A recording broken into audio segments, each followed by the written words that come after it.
Dear lottery দুর্নীতিতে উদ্ধার টাকা।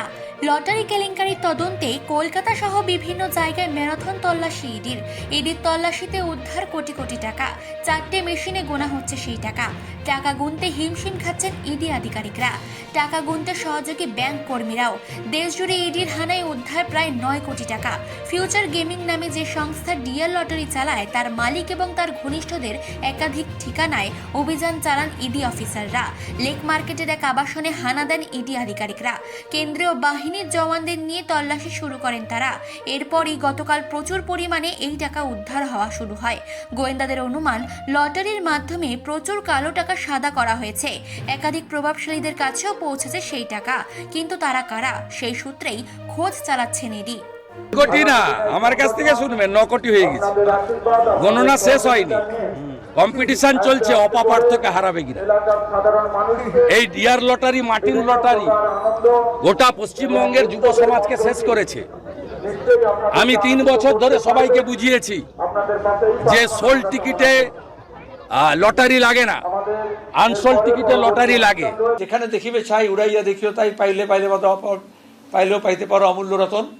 এখানে তৃণমূল বা বিজেপির যোগ দেখবেন, কারণ এই টাকাগুলো ব্যবসায়ী বলবে কোনো একটা রাজনীতিবিদের আছে, রাজনীতি বলবে কোনো একটা ব্যবসায়ীকে দিয়েছে।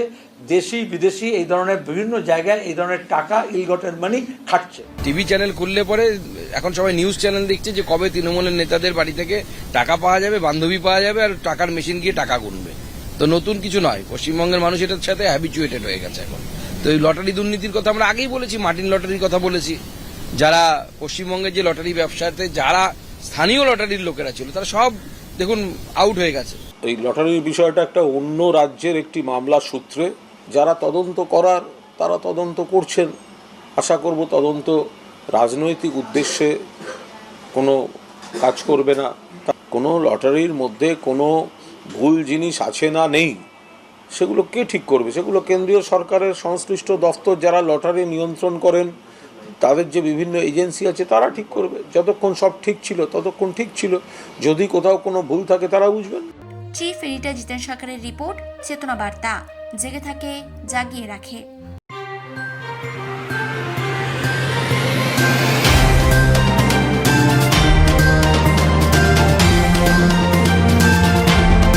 চেতনা বার্তা, জেগে থাকে জাগিয়ে রাখে।